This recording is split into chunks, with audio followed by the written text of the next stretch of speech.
সম্পর্কে একজনের অভিমান আর অন্যজনের ইগো, এই দুজন একসাথে চলতে থাকলে সেখানে ভালোবাসা টিকে থাকার জায়গা খুবই সংকট হয়ে যায়। কারণ সম্পর্কে কখনো নীরব প্রতিযোগিতা নয়, কে বেশি কষ্ট সহ্য করতে পারে তার হিসেব নয়। সম্পর্ক মানে একজন ভাঙলে অন্যজন আঁকলে ধরবে।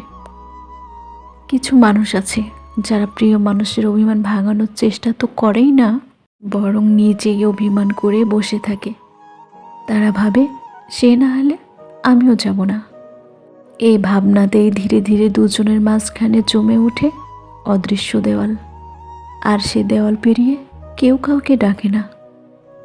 যারা অভিমান ভাঙায় না তারা আসলে অনুভূতির ওজন বোঝে না।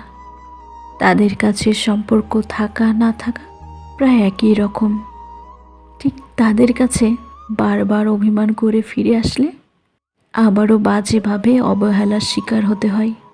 এতে ভালোবাসা নয়, কেবল ক্লান্তি জমে।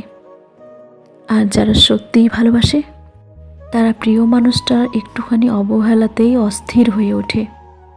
অভিমানে কথা বলা বন্ধ হলে তাদের বুকের ভেতর হাহাকার চলতে থাকে।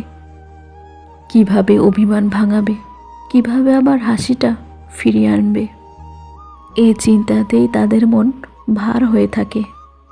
সত্যকারের ভালোবাসা এমনই, সেখানে জেদ নেই, জয়ের হিসেব নেই, আছে কেবল মানুষটাকে হারানোর ভয়। কিন্তু যারা অভিমান ভাঙানোর চেষ্টা তো দূরের কথা, উল্টো নিজে ইগো নিয়ে দূরে সরে যায়, তারা আদৌ ভালোবাসে কিনা সে প্রশ্ন থেকেই যায়। কারণ ভালোবাসা কখনো দুজনের দূরত্ব বাড়ায় না, ভালোবাসা বরং সব অভিমানের দেওয়াল ভেঙে কাছে টানে।